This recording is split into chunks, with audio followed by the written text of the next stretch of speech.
اعمال کا جو تعلق، یعنی ہم سب کو اسی طرح رحمت الہی اور شفاعت رسول صلی اللہ علیہ وسلم پر ہی نظر رکھنی چاہیے.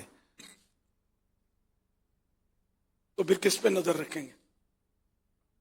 جو اپنے اعمال کو، نمازوں کو، عبادتوں کو، اس طرح کی جو بات ہوتی ہے، تو کیا یہ نمازیں، نیکیاں، عبادت اور یہ جو کچھ ہم کرتے ہیں، اس کے لیے ہماری یہ نیت ہو کہ اس سے ہم اللہ کی رحمت پائیں اور اللہ کی رحمت سے ہمیں جنت ملے گی؟ انڈرسٹوڈ کہ جو بھی قبول ہوگا یہ اسی کی رحمت سے ہوگا.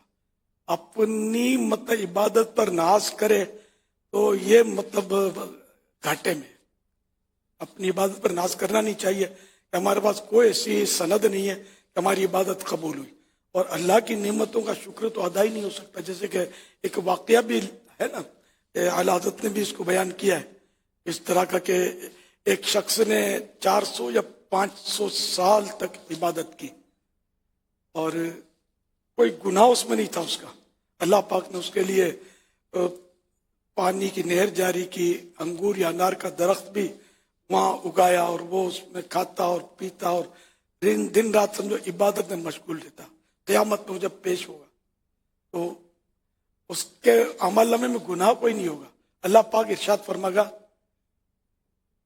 فرشتوں سے، اذهبوا بعبدی الی جنتی برحمتی، اے میرے فرشتوں میرے بندے کو میری رحمت سے جنت میں لے جاؤ. وہ تھوڑا رکے گا، عرض کرے گا یا اللہ میری عبادت سے، میری عبادت اتنی کی ہے. تو اللہ پاک فرمائے گا اچھا ٹھیک ہے، میزان قائم کرو، یعنی ترازو میں ایک پلڑے میں، اب گناہ تو تھے نہیں، ایک پلڑے میں نیکیاں رکھی جائیں گی، اس کی ساری نیکیاں، اور جو اللہ پاک نے نعمتیں دی ہیں ان میں سے آنکھوں کی نعمت دوسرے پلڑے میں رکھی جائے گی. تو وہ آنکھوں کی نعمت کا پلڑا جو ہے نیکیوں کی نعمت کے مقابلے میں بھاری ہو جائے گا. ارشاد ہوگا کہ تم نے تو ابھی میری آنکھوں کی نعمت کا بھی شکر ادا نہیں کیا. چہ جائے کہ اور بھی بہت ساری نعمتیں اللہ نے عطا کی ہیں. فرشتوں کو حکم ہوگا اذهبوا بعبدی الی ناری بعدلی، اذهبوا بعبدی الی ناری بعدلی، میرے بندے کو میرے جہنم میں، میرے بنائے ہوئے جہنم میں لے جاؤ میرے عدل سے، میرے انصاف سے. اب وہ گڑ گڑائے گا یا اللہ نہیں، بھول ہو گئی، فقط تیری رحمت سے. پھر اللہ پاک کی رحمت جوش پر آئے گی، فرمائے گا فرشتوں سے اذهبوا بعبدی الی جنتی برحمتی، اے میرے فرشتوں میرے بندے کو میری جنت میں میری رحمت سے لے جاؤ. تو یوں مطلب رحمت سے اگر کوئی، ہمیں تو 500 سال کہاں ملیں گے، اور اپنا حساب لگائے ذرا، ایک دن کیا ایک گھنٹے میں کتنے گناہ کر لیتا ہے. تو پھر بولتا کہ میں نے نماز پڑھی، میں نے روزہ رکھا، تو میں نے خیر خیرات کی. یہ توفیق کس نے دی؟ نمازوں کی، روزوں کی، خیر خیرات کی. اگر پاگل ہوتے تو، عقل ہی نہ ہوتی تو عبادت کا تو شعور نہ ہوتا. اللہ نہ کرے، اللہ نہ کرے غیر مسلموں میں ہوتا تو کیا ہو جاتا. یہ اللہ کا کرم، سب سے بڑا کرم تو یہ ہے کہ ہم کو اللہ پاک نے بن مانگے ایمان کی دولت دی. صحابہ کرام کا ایمان جو تھا ہے نا، بڑی قربانیاں دے کر انہوں نے ایمان کو سنبھالا، اور ہمیں ورثے میں مل گیا. ہم ماں باپ مسلمان تھے تو ہم بھی مسلمان ہیں. کوئی پھر ایمان کی قدر بھی وہ نہیں ہے جو صحابہ کرام کو تھی. یہ سب سمجھ سکتے اس بات کو، ورثے میں مل گیا ہم کو. خدا نہ خواستہ کسی غیر مسلم کے گھر پیدا ہوتے ہم کیا کرتے. اور اگر اللہ نہ کرے بظاہر ہم مسلمان تو ہیں الحمدللہ، دل سے بھی مسلمان ہیں، مگر خدا نہ خواستہ اللہ پاک ناراض ہو جائے اور کسی کا ایمان اس سے چھین لے، واپس لے لے، اس کو تو پتہ بھی نہیں چلے گا، کفر پر خاتمہ ہو جائے، پھر کیا ہوگا. اس لیے اللہ کی رحمت سے تو نظر خواب میں بھی نہیں ہٹانی، سوچنا بھی نہیں ہے کہ اللہ کی رحمت، بس اللہ کی رحمت. اور عبادت بھی نہیں چھوڑنی کہ یہ رحمت کو ابھارنے والا کام ہے. اللہ کی رحمت اس سے جوش میں آتی ہے. عبادت کریں، نمازیں پوری کریں کہ ان کا حکم ہے.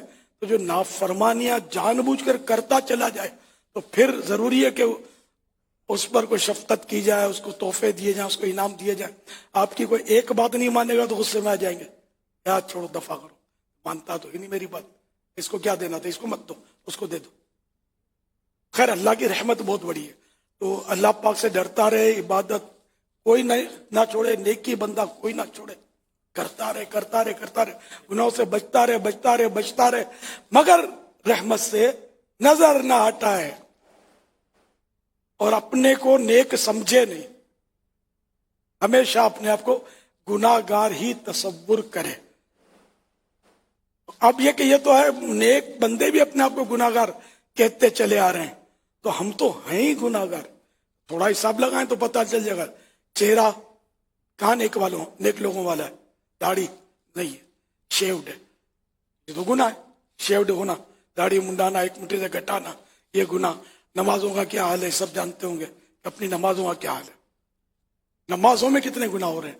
جو پڑھتا ہے اس کی جماعتیں جا رہی ہوتی ہیں, بلا وجہ جا رہی ہوتی ہیں. بارہا بلا وجہ جماعت چھوڑنا یہ بھی گناہ ہے. پھر جھوٹ کتنا نکلتا ہے, گالیاں کتنی نکلتی ہیں, غیبتیں کتنی ہو جاتی ہیں. غیبت نہیں کرتے تو سن لیتے ہیں, سر ہلا دیتے ہیں بعض اوقات. گانے باجے فلمیں ڈرامے, کون سا گھر ہے کہ جو گناہوں بھرے چینلز جن میں نہیں چلتے. کون اسلامی بہن ہے یا عورت ہے جو بے پردگی سے بچتی ہے؟ الا ماشاء اللہ کی تعداد شاید آٹے میں نمک کے برابر ہے جو بے پردگی سے بچتی ہے. دیور بھابھی کا پردہ کہاں ہے, لیکن پردہ. تو اتنے گناہ اگر اس کی ہم لسٹ بنائیں نا تو الفاظ شاید ہمارے ختم ہو جائے, لسٹ نہیں بنے گی.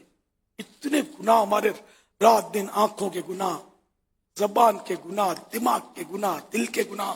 برا سوچیں گے, بری سوچوں کو پھر اس میں اور گم ہوں گے, بری سوچوں میں برے وسوسہ آ گیا تو پال کر بھی تو ہم ہی مطلب رکھتے ہیں نا اس کو, بڑی اس میں گناہوں کی لذتوں میں گم ہو جاتے ہیں. فحش باتیں, گندی باتیں, کیا نہیں کرتے ہم لوگ. اور پھر میں نیک ہوں, میں نمازیں پڑھتا ہوں, میں نے تو کسی کا برا نہیں چاہا, لوگ میرے ساتھ ایسا کرتے. ارے یار ایسی باتیں مت کرو, اللہ سے ڈرو.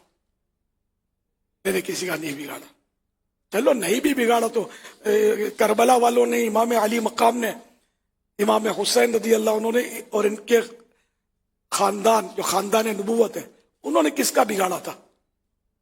تو یہ آزمائش آئی, یہ امتحان ہے. آپ یہ نہیں بولا کرو کہ میں نے تو کسی کا نہیں بگاڑا, میرے ساتھ یہ کیا ہو رہا, تمہارے ساتھ کچھ بھی نہیں ہو رہا. جو کربلا میں ہوا تھا, تپتے ہوئے صحرا میں, 3 دن کی بھوک اور پیاس, اور سامنے تلواریں چمک رہی ہیں, تیر کمانوں پہ چڑھے ہوئے ہیں, اور خون کے پیاسے جو ہیں وہ منتظر ہیں کہ ان کو شہید کر دو. ایسے میں بھی انہوں نے صبر کیا, زبان پر کوئی شکوے کا لفظ نہیں آیا. ہم بولتے پتہ نہیں کیا ہے, کیا خطا مجھ سے ایسی ہوئی ہے جو جس کی مجھ کو سزا مل رہی ہے. ارے بھائی تو خطا کون سی نہیں ہوئی, سزا تو ملی ہی نہیں ہے, یوں سمجھ لو. کھا رہے ہیں, پی رہے ہیں, ہضم ہو رہا ہے, نعمتیں ہیں, گھر سر چھپانے کے لیے گھر ہے, کار ہے, اسکوٹر ہے, کچھ تو بہت کچھ ہے. کچھ اگر گاڑی نہیں تو ٹانگیں تو ہے جس پر ہم چل رہے ہیں, تندرستی تو ہے, آنکھوں سے نظر تو آ رہا ہے, کان سے سنائی تو دے رہا ہے. لیکن کتنی کروڑ بے شمار نعمتیں ہمارے اس وجود میں ہیں جو بغیر مانگے ملی ہیں, بغیر مانگے. اگر ساری عمر کیا کروڑوں سال بھی کوئی شکر میں لگ جائے نا, کو زندگی مل جائے بالفرض, تب بھی وہ شکر ایک کرم کا بھی ادا ہو نہیں سکتا. دل تم پہ فدا, جان حسن تم پہ فدا ہو. صلو علی الحبیب صلی اللہ تعالی علی محمد